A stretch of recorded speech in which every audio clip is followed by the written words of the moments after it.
நேர்களே, அண்மையில Saudi அரேபியாவுக்கும் United அரபு எமிரேட்ஸுக்கும் இடையிலே கடுமையான மோதல்கள் ஏற்பட்டது.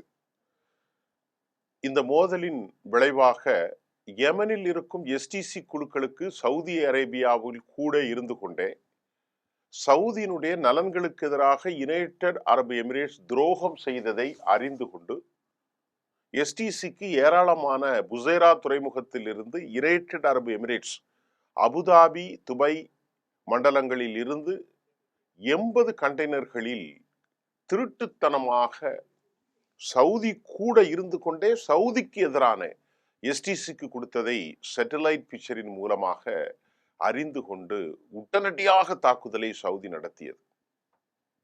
பெரிய துரோகம் அப்படின்னு பாக்குறாங்க சவுதி. அது மட்டும் இல்ல, உடனடியாக சவுதி என்ன நினைக்கிறாங்கன்னா, அந்த எஸ்டிசிங்கிறது கிழக்கு தென்பகுதிகளில் அவங்க வலுவா இருக்கிறாங்க. ஏமனுடைய வடக்கு பகுதியில ஹூதிகள் ரொம்ப வலுவாக இருக்கிறார்கள். இப்போ இந்த எல்லையை பகிர்ந்து கொள்ளக்கூடிய அவர்கள் 1300 சதுர கிலோமீட்டருக்கு உள்ள தன் நாட்டுக்குள்ள மீண்டும் வந்துவிட்டால் பெரும் சிக்கல் என்பதை உணர்ந்த சவுதி, ஏமனை பொறுத்தவரை ஒரே ஒரு அரசு தான் இருக்கணும் அப்படின்னா அதுல ஆலிமியினுடைய அரசுக்கு ஆதரவு கொடுக்கறாங்க. ஆனா இதெல்லாம் சரிதான். ஆனா இந்த கூட்டணி அமைத்து கொண்ட யுனைடெட் அரபு எமிரேட்ஸ் செய்த துரோகத்தை சவுதி மிகப்பெரிய ஆத்திரமூட்டும் நடவடிக்கையாக பார்க்கிறார்கள். அப்ப அது மாதிரி செய்யக்கூடாதுல்ல, கூட்டணியில இருந்து கொண்டு. இப்ப 2 நாடுமே அமெரிக்காவினுடைய செல்ல பிள்ளை. சவுதி மூத்த பிள்ளை, இவர் அடுத்த பிள்ளை. அமெரிக்கா சொல்வதை 2 பேரும் கேட்பாங்க, இவங்க சொல்வதை அமெரிக்கா கேட்கும். இப்ப இந்த மாதிரி மோதல் நடந்த பிறகு உடனடியாக நாட்டை விட்டு வெளியேறணும் 24 மணி நேரத்துல இருந்து ஆர்டர் போட்டு உடனடியாக சவுதி அரேபியாவினுடைய உத்தரவை ஏற்றுக்கொண்ட யுனைடெட் அரபு எமிரேட்ஸ் வெளியே போயிட்டாங்க. சவுதி 2வது உத்தரவு என்ன போட்டிருக்காங்கன்னா, அல்ல ஆலிமியினுடைய ஏமன் அரசாங்கத்துக்கு சவுதி அரேபியா ஒரு உத்தரவு போடுறாங்க. என்ன உத்தரவுனா, இங்க பாருங்க, அவங்க எங்களுக்கு துரோகம் செஞ்சுட்டாங்க. என் நாட்டுக்கு எதிரான ரெபல்ஸுக்கு, போராளி குழுக்களுக்கு ஆயுதத்தையும் கொடுத்துட்டான். அவ மட்டும் வெளியே போனா காணாது. ஏமன் என்னென்ன ஒப்பந்தங்கள்லாம் யுனைடெட் அரபு எமிரேட்ஸோட போட்டிருந்தீங்களோ அவ்வளவு ஒப்பந்தத்தையும் ரத்து செய்யுங்க. அதற்கான இழப்பீடு எல்லாத்துக்கும் நான் பொறுப்பேற்றுக்கிறேன் அப்படின்னு சொல்லிட்டாங்க. சவுதியினுடைய சப்போர்ட்ல இருக்கக்கூடிய யமன் அரசாங்கம் அல்ல ஆலிமி என்ன செஞ்சுட்டாங்க, சரி சார் நீங்க சொல்றதை நாங்க கேட்கிறோம் அப்படின்னு சொல்லிட்டு இன்றைக்கு யுனைடெட் அரபு எமிரேட்ஸை வெளியேற்றிட்டாங்க. யுனைடெட் அரபு எமிரேட்ஸை பொறுத்தவரை என்ன நடக்குது அப்படின்னு நம்ம சர்வதேச அளவுல பல செய்திகளை பார்க்கும்போது, அவர்கள் இஸ்லாமிய நாடுகளுக்கு எதிராகவே இஸ்லாமிய நாடாக அறிவித்து கொண்டும் செயல்படுகிறார்கள். குறிப்பாக அவர்கள் சூடான் போன்ற நாடுகள்ல அரச படைகளுக்கு எதிராக அங்க இருக்கக்கூடிய ஒரு ரேபிட் ஃபோர்ஸ்ல ஆயுதங்களை கொடுத்தாங்க. அதே போன்று சோமாலியாவில் சோமாலி லேண்டை உலகம் முழுவதும் அங்கீகரிக்காத போது யூதர்கள் அங்கீகரித்தார்கள். யூதர்களோடு உலகம் முழுவதும் கண்டனம் தெரிவிக்கும் போதும் கூட இவங்க மௌனமா இருந்தாங்க. இதே ஏமன்ல கள்ளத்தனமாக இஸ்ரேல் கூட உறவு வைத்து ரியல் எஸ்டேட் பிசினஸ் செய்வதாகவும், சொமாலி லேண்டில் இருக்கக்கூடிய அந்த பகுதிகளில் வருங்காலத்தில் இவர்களும் அமெரிக்காவும் இஸ்ரேலும் சேர்ந்து தனித்தனியாக கடற்பகுதிகளை ஆக்கிரம் கொள்வதற்கு முகாம்களை, இராணுவ தளங்களை, சென்காமை அமைக்க போறாங்க செய்தியெல்லாம் நான் சொல்லியிருந்தேன். அப்ப அவர்கள் பேரளவிற்கு ஒரு இஸ்லாமிய நாடு, ஆனால் அவர்களுடைய சித்தாந்தமோ இஸ்லாமியர்களாக அல்ல என்று உலகம் முழுவதும் இவர்களுக்கு எதிரான கொதிநிலை நடக்கின்ற போதுதான் அதே மாதிரி சூடான்ல இருக்கக்கூடிய ரெபல்ஸ் ரேபிட் குரூப்ஸுக்கும் ஆதரவு கொடுக்குறாங்க. அங்கிருந்து தங்கத்தை டன் கணக்கில் திருடுறாங்க அப்படின்னு சொல்லப்படுது. இந்த மாதிரி பல நடவடிக்கையில பணம் சம்பாதிப்பது மட்டுமே குறிக்கோளாக கொண்டிருக்கக்கூடிய யுனைடெட் அரபு எமிரேட்ஸ் சவுதி அரேபியாவுக்கும் இடையிலான இந்த கூட்டாண்மை ஆரம்ப கால மோதல்கள்ல இருந்து இப்பொழுது துரோகியாக பட்டம் கட்டப்பட்டு அவர்கள் வெளியேறப்பட்டிருக்கிறார்கள். இந்த துரோகியாக பெரும் துரோகம் செய்ததாக சவுதி சொன்ன பிறகு இனி இந்த கோலியேஷன் தொடரக்கூடிய வாய்ப்பு இல்லை. அப்படி தொடர்ந்தாலும் இவர்கள் மீது ஒரு சந்தேக பார்வை எப்போதும் இருக்கும்.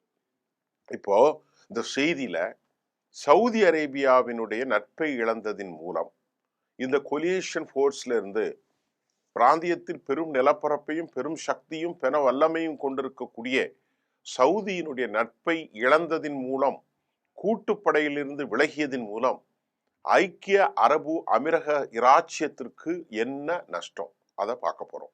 சவுதி அரேபியாவிற்கும் யுனைடெட் அரபு எமிரேட்ஸ் ஐக்கிய அரபு அமீரகத்திற்கும் இடையான இந்த கூட்டாண்மை ஆரம்ப கால மோதல்களிலிருந்து அது ஒரு சீரமைப்பாகத்தான் உருவாகி இருக்கிறது. எப்படி உருவாச்சு அப்படின்னு நம்ம பார்க்கலாம். 1950 அபுதாபியில உரிமை கோரினாங்க சவுதி அரேபியா.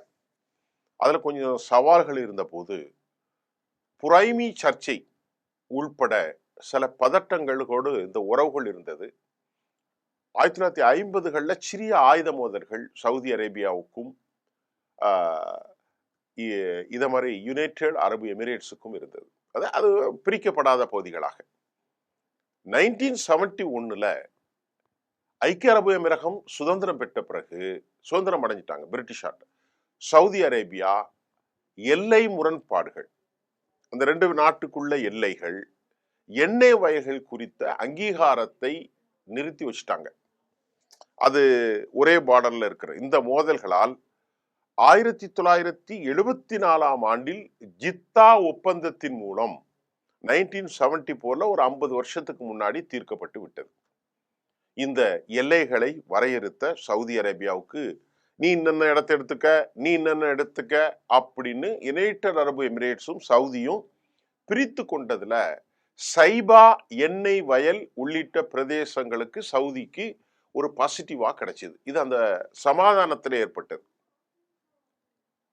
இப்ப இந்த ஏமனுடைய போர்க்களங்களை இப்ப நடந்த பிறகு ஏமனுடைய அரசியல் எதிர்காலம், ஏமனுடைய ஆயில் உற்பத்தி மற்றும் ஒபேக் அரபு கூட்டமைப்பு பிளஸ் ஒருங்கிணைப்பு, இதோட போட்டியிடக்கூடிய பொருளாதார அபிலாசைகள் மற்றும் அந்த பிராந்திய தலைமையின் மாதிரிகள் குறித்து சவுதி அரேபியாவிற்கு ஐக்கிய அரபு எமிரகத்துக்கு இடையே இப்போ ஒரு பெரிய கருத்து வேறுபாடு எரிமலையாக வெடித்து போய்விட்டது.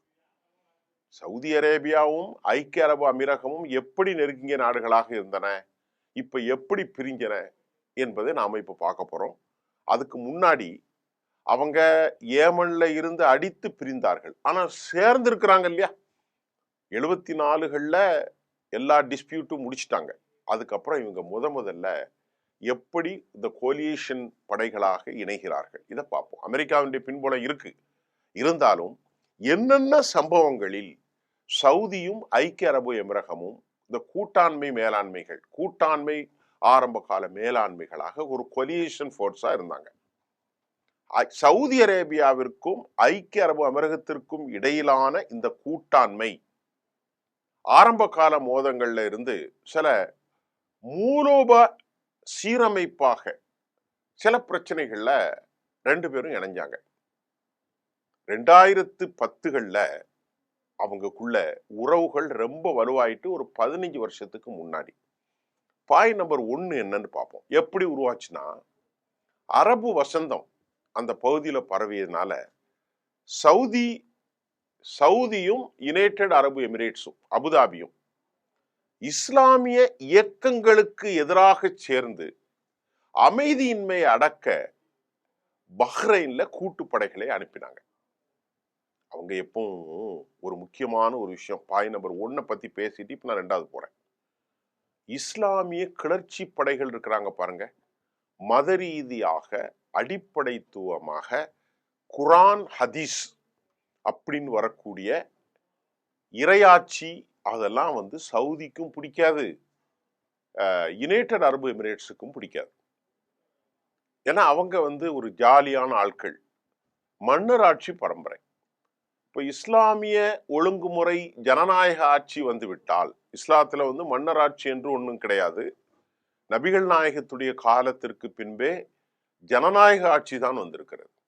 அது மக்களால் விரும்பப்படக்கூடிய ஆட்சி, அதுதான் அங்கே பார்க்கப்படுகிறது.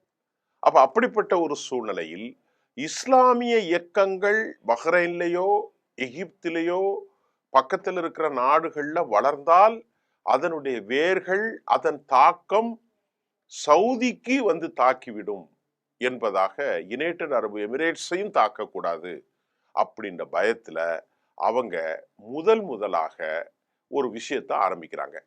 இந்த முதல் விஷயம் நான் ஏற்கனவே சொன்ன மாதிரி அரபு வசந்தம் பரவியதால் சவுதி அரேபியாவும் யுனைடெட் அரபு எமிரேட்ஸ் இரண்டும் ஒன்றாக சேர்ந்து இஸ்லாமிய இயக்கங்களுக்கு எதிராக அணி சேர்ந்து அமைதியின்மை அடக்க பஹ்ரைனுக்கு ஒரு கூட்டுப்படையை அனுப்புறாங்க. இது பாயிண்ட் நம்பர் 1 2010 பின்னாடி. ரெண்டாவது, எகிப்துல முகமது முர்சி பிரதர்ஹுட்ஸ் அமைப்பு, அல் ஃபத்தா அவருடைய அந்த அமைப்பு எகிப்தின் 2013 இராணுவ சதியை ஆதரித்தன.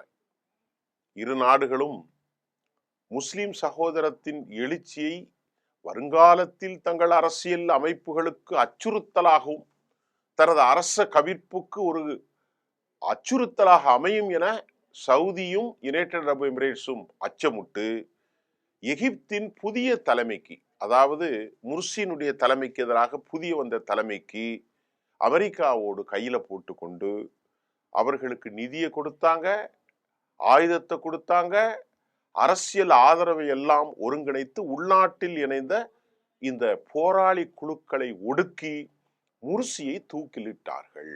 இது அவர்கள் 2வது பாயிண்ட். 3வது பாயிண்ட், ஈரானின் செல்வாக்கிற்கு பதிலடியாக வடிவமைக்கப்பட்ட ஏமனுடைய ஹூதிகளுக்கு எதிராக 2015 ஆண்டில் அவர்கள் கூட்டாண்மை 2 பேரும் இணைஞ்சி ஒரு தாக்குதல்களை நடத்தினாங்க. சவுதியில அராம்கோ தாக்கப்பட்டது, பெட்ரோலியம் கிடங்கு. ஐக்கிய அரபு அமீரகம் தரை நடவடிக்கைகள் அந்த போர்ல ஈடுபட்டாங்க. சவுதி அரேபியா ஏர் ஸ்ட்ரைக் செஞ்சாங்க, வான்வெளி தாக்குதல்கள். இது அவர்களுடைய இந்த கூற்றுக்கு பாருங்க, சவுதிக்கும் இவர்களுக்கும் கூட்டு இராணுவ தலையீட்டுல ரொம்ப முக்கியமாக வளர்ந்தது. ஐக்கிய அரபு அமீரகம் 2025 ஆண்டு இது என்னெல்லாம் நடந்துச்சு, இந்த 2 பேருக்குள்ள எக்கனாமிக்கல், அதாவது பொருளாதார விஷயத்தை பார்ப்போம். 2025 ஆண்டில் பேரளவுக்கு மொத்த உள்நாட்டு உற்பத்தி சுமார் 536 550 பில்லியன் அமெரிக்க டாலராக பதிவு செய்யும் எண்ணெய் வியாபாரத்துல அப்படின்னு எதிர்பார்க்கப்படுகிறது. இந்த 2 நாட்டினுடைய எக்கனாமி எப்படின்னு பாத்தீங்கன்னா, சவுதி அரேபியா இயற்கைகளின் மூலத்தின் மூலமாக சம்பாதிக்கிறாங்க. ஆயில் ஃபீல்டு, மற்ற சில விஷயங்கள்லாம் அவங்க நடக்கு இதுவரைக்கும்.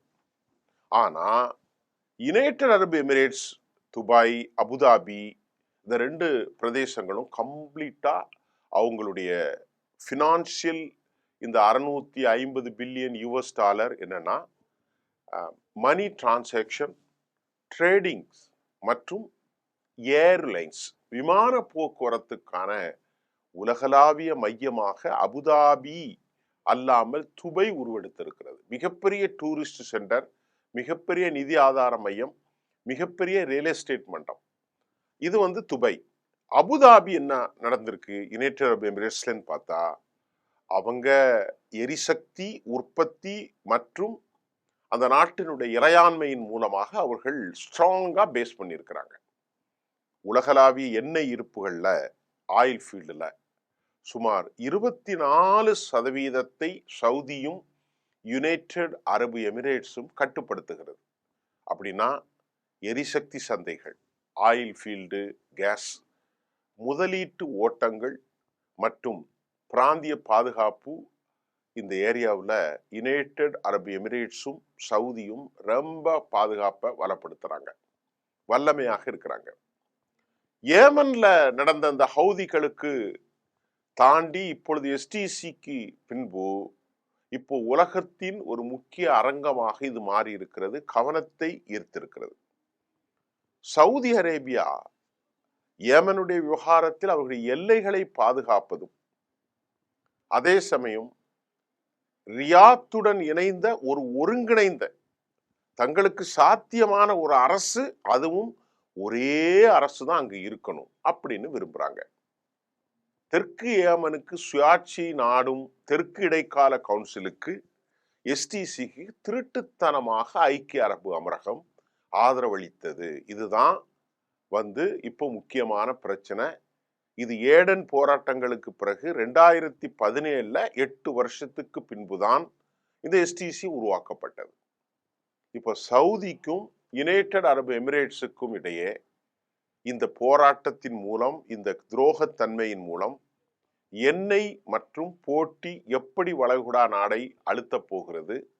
இவர்களுக்கு இடையான இந்த பொது மோதலில் ஏமன் அல்லது எமிரேட்ஸ் ஆயுத சரக்குகளின் மீது சவுதி வீசிய குண்டுவெடிப்பு, அதற்கு பின்பு ஏற்பட்ட விளைவுகள், அவர்களின் வருங்கால பாதுகாப்பு, ஆயுள் கொள்கைகள், பொருளாதாரம் குறித்து நீண்ட காலமாக இருந்து வரக்கூடிய சவுதி அரேபியா, யுனைடெட் அரபு எமிரேட்ஸுக்கான பதட்டங்கள் இப்போ சந்தைக்கு வந்துட்டு வெளிப்படையாக இந்த மோதல் வெளியாயிட்டு. அதனால தானே சவுதி அரேபியா ஆயுத கப்பல்களை தாக்கினாங்க. இதுதான் ஆழமான பிளவுகளை ரெண்டு நாட்டுக்கு இடையில அம்பலப்படுத்தி உள்ளது. இதுக்கு இடையில ஐக்கிய அரபு எமிரேட்ஸ் ஏமனுக்கு இந்த கப்பல்கள், இந்த பதட்டங்கள் இப்போ இந்த பிரச்சனைக்கு அப்புறம் மேலும் மேலும் அதிகரிச்சு தான் வருதே தவிர குறைந்த பாடு இல்லை. இப்போ இந்த சம்பவம் ஏன் முக்கியமானது? ரெண்டு பேருக்கு இடையில இந்த மோதல் ஏமனின் போர்க்களங்களுடன் மட்டுப்படுத்தவில்லை. இது ரெண்டு பேருக்கு இடையில அது ஏமன்ல நடந்துச்சு அதெல்லாம் இல்லை. அது தாண்டி என்ன ஏற்பட போகிறது சவுதி அரேபியாவுக்கும் யுனைடெட் அரபு எமிரேட்ஸுக்கும்? பாயிண்ட் நம்பர் 1, இந்த ரெண்டு பேருக்கு ஏற்பட்ட சண்டையினால ஏமன் நாட்டில் இருக்கக்கூடிய அரசியல் எதிர்காலம் மாறப்போகிறது. ஒரு பக்கம் வடக்கு பக்கம் ஹுதிகள், தெற்கு பக்கம் கிழக்கே எஸ்டிசி, ஏமனில் ஒரு அரசு. இப்ப ரெண்டு பேரும் பிரிஞ்சதுனால, யுனைடெட் அரபு எமிரேட்ஸும் சவுதியும் பிரிஞ்சதுனால அவர்களுக்குள் ஏற்பட்ட இந்த பிளவின் காரணமாக ஏமன்ல ஒரு மாற்றம். 2ஆம் பாயிண்ட், ஆயில் உற்பத்தி, ஒபேக் ஒருங்கிணைப்பு, the coordination in betweens Arabs countries, பொருளாதார அபிலேஷைகள். நான் ஏற்கனவே சொன்னது தான். சவுதி அரேபியாவுக்கும் அரபு யுனைடெட் அரபு எமிரகத்திற்கும் இடையே வளர்ந்து வரும் வேறுபாடுகள் இப்போது வெளிப்படையாக வந்துவிட்டது. இப்ப இதுலலாம் ஒரு பெரிய நாளைக்கு மிகப்பெரிய அளவுல பெரும் சிக்கல் ஏற்பட போகிறது இந்த பிரச்சனைக்கு அப்புறம். அமெரிக்கா சமீபத்தில் யூரோப்பாவிலிருந்து ஏசியாவிற்கு பறந்த யாருக்கும் தெரியுங்க. அந்த அளவிற்கு துபாய் ஒரு பிரபலமான இடமாக உலக அளவுல மாறி இருக்கிறது. மேலும் இது ஒரு பிரபலமான சந்தையாக மாறி பல கண்டங்கள், பல தேசங்கள், பல கலாச்சாரங்களின் மையமாகவும் துபாய் மாறி போச்சு. அதன் வசதியான மற்றும் மூலோபாய நிலைப்பாட்டிற்கு இது ஒரு சிறிய பகுதியாக இல்லைங்க, மிகப்பெரிய பகுதியாக மாறி இருக்குது. வேர்ல்டு இன்டர்நேஷனல் சென்டர், மணி, ரியல் எஸ்டேட், கார்பரேட்கள், சென்டர்ஸ், பில்டிங், இந்த மாதிரி சொல்ல முடியாத அளவிற்கு துபாய் மாறி போயிட்டு. அதான் அபுதாபி ஃபுல்லாவே ஆயில் ஃபீல்ட்ல மாறிடுச்சு. இப்போ சவுதி என்ன நடக்குதுன்னா, இனி அடுத்து சவுதி என்ன செய்ய போறாங்க? சவுதி அரேபியா தற்போது டூரிஸ்ட்லாம் கிடையாது. இப்பதான் மெல்ல மெல்ல கொண்டு வராரு முகமது சல்மான், குடியெல்லாம் அலோவ் பண்றாரு. சவுதி அரேபியா தற்போது தனது பொருளாதாரத்தை இயற்கை வளங்களில் மட்டும் கவனம் செலுத்துவதிலிருந்து இனி விலகி சுபையை போன்று பொது வர்த்தகம் மற்றும் வர்த்தகத்திற்கு முக்கியத்துவம் அளிக்கப் போகிறது. ஏற்கனவே சீனா, ஐரோப்பா மற்றும் அமெரிக்கா ஆகிய தளவாடங்கள் மற்றும் வர்த்தகத்தினுடைய குறுக்குவெட்டில் அதிக கவனத்தை ஈர்க்கும் அதே வேளையில் இனி சவுதி அரேபியாவும் ஐக்கிய அரபு எமிரேட்ஸும் தங்கள் வணிகத்திறங்கள் மற்றும் தளவாடங்கள் திறன்கள் காரணமாக வர்த்தக சக்தியாக ஒரு போட்டி மையமாக இனி உருவாக போகிறது. தனித்தனியாக நாடுகள் என்றாலும் சவுதியும் எமிரேட்ஸும் இனி பெரும் போட்டியை தாண்டி 2 அரேபிய தீர்ப்பகத்தில் அது தனித்தனியாகத்தான் அமைந்திருக்கிறது. ஜியோகிராபிக்கல் புவியியல் இருப்பிடம், இயற்கை வளங்களை பயன்படுத்த தொடங்கியுள்ளன. யாரு? சவுதி. போக்குவரத்து மற்றும் தளவாடங்களில் தொழில்நுட்ப கண்டுபிடிப்புகளில் பிரதானமாக வருகிறது. இந்த ரெண்டுமே இந்த வளர்ந்து வரக்கூடிய இந்த பிராந்தியத்தில் தற்போது ட்ரேடிங் செய்கிறீர்கள் அல்லது சிந்திக்கிறீர்கள் என்றால் இங்கே நுண்ணறிவுகள், பலவிதமான வாய்ப்புகளும் சவுதியை இனி கொடுக்கப்படும். ஏற்கனவே துபாயில இருக்கிற மாதிரி இப்ப சவுதி அரேபியாவுடைய மொத்த உள்நாட்டு உற்பத்தி 46 பில்லியன் யுஎஸ் டாலர். அவங்க இம்போர்ட் பண்றது 150 பில்லியன் அமெரிக்க டாலருக்கு அதிகமான வருடாந்திர இறக்குமதிகளோடும் சவுதி அரேபியா உலகெங்கிலும் உள்ள ஒரு ஏற்றுமதியாளர்கள் மற்றும் ஆயுத தளவாட சேவை வல்லுநர்களுக்கு ரொம்ப ஒரு கவர்ச்சிகரமான சந்தையா மாறுது. உலக பொருளாதார மன்றம் உள்ளிட்ட முன்னணி நிறுவனங்கள் சவுதியினுடைய உட்கட்டமைப்பு, போர்ட், தரமான வசதிகள், இந்த அணுகலுக்கு தொடர்ந்து யூரோப் நாடுகளும் மற்ற நாடுகள்லாம் சவுதி அணுகிறாங்க. இப்ப ஆயில் ஃபீல்டு தொழில் சவுதி வளர்ச்சியினுடைய ரொம்ப முதன்மை சக்தியாக இருந்தாலும் சமீபத்திய ஆண்டுகளுக்குள்ள மத்திய கிழக்கு பிராந்தியத்தில் உள்ள இணைய வழி நிறுவனங்களுக்கு ஒரு முக்கியமான சந்தையாக சவுதி மாறுது. சவுதி அரேபியா, எகிப்து மற்றும் துருக்கி போன்ற பிராந்திய அண்டை நாடுகளுடன் ஒப்பிடும்போது ஒப்பீட்டளவில் சிறிய மக்கள் தொகை இருந்த போதிலும் சவுதி அரேபியா அதன் அதிக தனிநபர் வருமானம், அதனுடைய வாகனங்கள் மற்றும் ஃபேஷன் பொருட்கள் மற்றும் வெளிநாட்டு பொருட்களுக்கு வலுவான ஒரு கட்டாய அவாய்ட் செய்ய முடியாத இன்னெவிட்டபிள் தவிர்க்க முடியாத சந்தையாக மாறிவிட்டது. கலாச்சார ரீதியாக சவுதி ஒரு பழமைவாத இஸ்லாமிய தேசம் என்று சொல்லப்படுகிறது மேற்கத்திய நாடுகளால். ஆனால் அரசியல் மற்றும் சமூக கண்டுபிடிப்புகள் வெளிவர தொடங்கியுள்ள இந்த நேரத்தில் அதனுடைய பொருளாதார பல்வகைப்படுத்துதல் ஆயில தாண்டி வேறு ரவைகளில் நம்பகத்தன்மை ஏற்படுத்துவது சொல்லப்படுகிறது. அதனால இணைந்து வரவிருக்கும் ஆண்டுகளில் சவுதி ராஜ்யம் மிகவும் மிகவும் வலுவான நுகர்வோர் சமூகமாக, வர்த்தகர் சக்தியாக உருவெடுப்பதற்கான வேலைகள் ஆரம்பித்திருக்கிறது என்று ஆய்வாளர்கள் சொல்கிறார்கள். அரபிய தீபகற்பத்தின் தென்கிழக்கு மூலையில 7 தனித்தனி நாடுகளாக இருக்கக்கூடிய யுனைடெட் அரபு எமிரேட்ஸ் உலகின் மிக மிக முக்கியமான தளவாட சந்தைகள் ஒன்றாகும். ஐக்கிய அரபு அமீரகத்தினுடைய பொருளாதார வல்லரசுகள் அபுதாபி தான். ஒன்று துபாய், மற்ற நாடுகள்லாம் அவ்வளோ இல்லை. இது உலகில மிகப்பெரிய எண்ணெய் இருப்புகளை கட்டுப்படுத்துகிறது அபுதாபி. துபாய் மத்திய கிழக்கு மட்டுமல்லங்க, மத்திய கிழக்கை தாண்டி மத்திய ஆசியா, கிழக்கு ஆப்பிரிக்கா, இந்திய துணை கண்டத்திற்கு ஒரு முன்னணி வர்த்தக மையமாக பலமுறை தன்னை மாற்றி அமைத்த ஒரு ஆற்றல் மிக்க நகரங்க. உலகத்துல 10 பரபரப்பான துறைமுகங்களில் ஒன்றான ஜபல் அலி துறைமுகத்தின் தாயகமாக துபாய் இருக்கிறது. இதன் விளைவாக ஒரு பிராந்தியத்திற்கு ஒரு தளவாட மையமாக மாறியுள்ளது. துபாயில டிஎன்ஏவுக்கான வர்த்தகம் ரொம்ப இன்றியமையாது என்பதனால் இது ஒரு பிராந்திய இணையவழி ஹெவி வெயிட்ஸ் இதெல்லாம் இருப்பிடமாக அது மாறி இருப்பதில் எந்த ஆச்சரியமாக இல்லை. சிறந்த 20 உலகளாவிய சரக்கு துறைமுகங்களாகவும் கூட ஒரு ஃபோர்ட் சென்டர் துபாய் மாறி வச்சுட்டு, பொதுவாக ஒரு பழமைவாத மாநிலமாக இருந்த போதிலும் வணிக கலாச்சாரம், வர்த்தக சந்தை ஏற்றுக்கொண்டு ஆடம்பரமான ஷாப்பிங் மால்கள், ஜெட் சென்டர்கள் நிலையான நீரோட்டத்தை கடந்து அதன் உலகத்தரம் வாய்ந்த கட்டமைப்பு, அதன் அண்டை நாடான 350 மில்லியன் அரபு அண்டை நாடுகளுக்கு மட்டுமல்லாமல் கென்யாவிலிருந்து கஜகஸ்தான், இந்தியா முதல் ஈரான் வரை பில்லியனான பல வாடிக்கையாளர்களும் இயற்கையாகவே வர்த்தக மையமாக யுனைடெட் அரபு எமிரேட்ஸ் அமைந்திருக்கிறது. இந்த 2 வர்த்தக நாடுகளின் தோற்றத்துல குறிப்பாக முக்கியமான விஷயம் என்னவென்றால், ஒரே வர்த்தக வல்லரசு அமெரிக்கா உலகத்தில் இருந்த இந்த 2 சூப்பர் பிராந்தியங்களுக்கும் அமெரிக்கா தான் தலைவர். ஒரு பல துருவ உலகிற்கு நாம் எவ்வாறு நகர்கிறோம் என்பதற்கான ஒரு பரந்த எடுத்துக்காட்டு. எந்த ஒரு பிரதேசமும் சரியான முதலீட்டோடு உலக வர்த்தகத்தில் அர்த்தமுள்ள பங்கை கோர முடியும். ஜியோகிராபிக்கல் உட்கட்டமைப்பு, கலாச்சாரம் ஆகியவை இங்கு முக்கிய காரணம் தான். ஆனா அதையும் தாண்டி தொழில்நுட்பம் ரொம்ப ரொம்ப ரொம்ப முக்கியமானதாக இருக்கும்.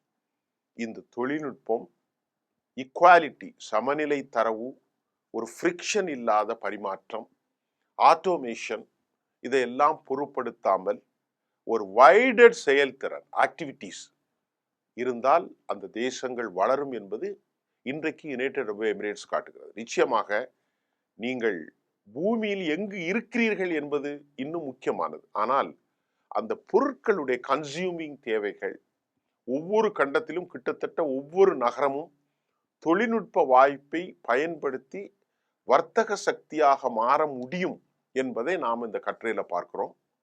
ரொம்ப முக்கியமா நான் சொல்றது, இப்ப இந்த 2 பேருக்கும் இடையிலே பெரும் வர்த்தக சக்தியாகவும் உலகத்தின் பல கலாச்சாரங்களை தன்னகத்தை அமைத்துக் கொண்ட இந்த நாடுகளின் மோதலின் விளைவாக சவுதி இனி இயற்கை வளத்திலிருந்து மாறி அதுவும் ஒரு டூரிஸ்ட் சென்டராக மாறப்போகிறது. கொஞ்சம் நிறைய பேசியிருக்க, கவனமாக பாருங்கள். நன்றி, மீண்டும் சந்திப்போம்.